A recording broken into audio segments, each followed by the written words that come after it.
ఏ ఇంట్లో పెళ్ళున్నా, ఏ ఇంట్లో ఏ ఇబ్బంది ఉన్నా మా సోదరుడు మీకు అండగా నిలబడ్డాడు.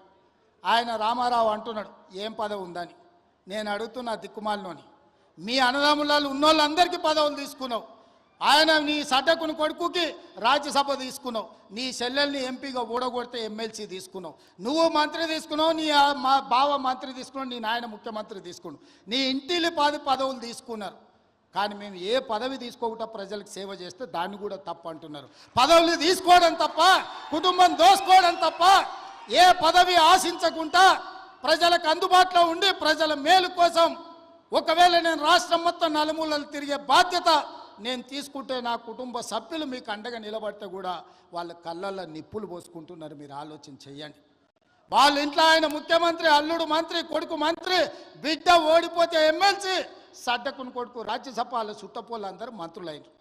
నేను అట్లా ఎవరు నన్ను తీసుకున్నాను మా కుటుంబంలో? మీరు చెప్పండి. ఏ పదవి లేకుండా నిస్వార్థంగా మీకు పనిచేస్తుంటే కేసీఆర్ కుటుంబం తప్పు పడుతుంది. అట్లెట్లా చేస్తారా మీరు? ఏ పదవి తీసుకోకుండా మేము చూడు ఎన్ని తీసుకున్నామో ఎంత దోసుకున్నామో చూడమంటారు. మీలాంటి పదవులు తీసుకోనికే దోసుకోనికే మేము పోటీ పడం చంద్రశేఖరరావు. మా విధానం అది కాదు. మమ్మల్ని నమ్మిన ప్రజలకు అండగా నిలబడి, వాళ్ళ కష్టం వస్తే కష్టాలలో వాళ్ళ తోడుగా నిలబడి, వాళ్ళ కోసం కొట్లాడి, వాళ్ళ కోసం రక్తం చిందించే నాయకత్వం మాది. మిమ్మల్ని నమ్ముకున్న వాళ్ళని మోసం చేసి దోసుకునే నీతి మీది. మీకు మాకు తేడా ఉంది. మేము మీలాక కాదు.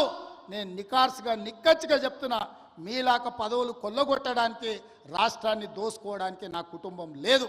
నా కుటుంబం నాకు మీరు ఆశీర్వదించే అవకాశం ఇచ్చినందుకు మీకు అండగా నిలబడాలని సమయం ఇస్తున్నారు. ఇన్నేళ్ళైంది నేను మీకు ఇక్కడికి వచ్చి. ఈడున్న వాళ్ళందరూ నన్ను వ్యతిరేకించేటోళ్ళు రాజకీయంగా కూడా నియోజకవర్గంలో ఎవరి దగ్గరైనా ఒక్క రూపాయి ఎప్పుడైనా ముట్టుకున్నానా? మీరు చెప్పండి. చెప్పండి. మీరు వీలైనంత వరకు మేము సాయం చేసినాం. నేను బస్ డిపోకి భూమి ఇచ్చిన, నేను సబ్స్టేషన్లకు భూమి ఇచ్చిన, నేను పాఠశాలలకు భూములు ఇచ్చిన, నేను సొంతంగా కొని ఇవాళ కోస్గిల బస్ డిపోకు ల్యాండ్ ఇచ్చిన. ఎన్ని కోట్ల రూపాయల విలువనో ఇవాళ మీరే చెప్పండి. ఇవాళ మనం సబ్స్టేషన్లకు భూములు కొనిచ్చినాం.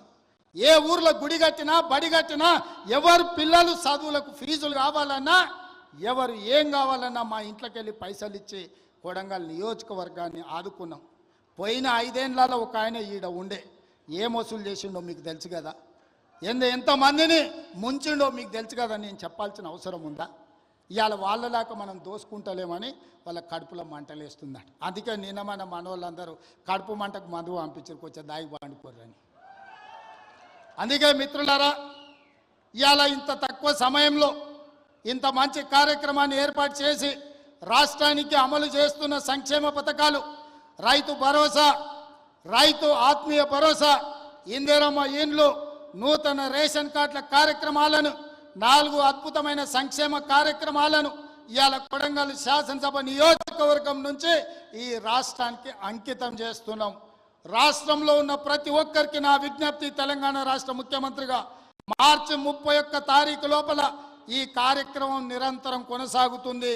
ప్రతి లబ్ధిదారుడికి, అర్హుడైన ప్రతి వాడికి ఈ పథకం అమలు జరుగుతుంది.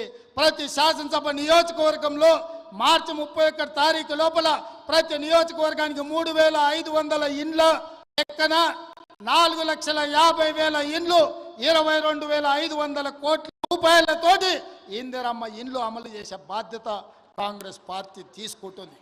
అదేవిధంగా రైతు భరోసా కార్యక్రమాన్ని రాష్ట్రంలో ఉన్న రైతాంగానికి వ్యవసాయ యోగ్యమైన భూములకు దాదాపుగా మార్చి 31 తారీఖు లోపల 10,000 కోట్ల రూపాయలు పేద రైతుల ఖాతాలో నిధులు వేసి 10,000 కోట్ల రూపాయలు రైతులకు ఇచ్చే బాధ్యత ఈరోజు కాంగ్రెస్ పార్టీ తీసుకుంటుంది.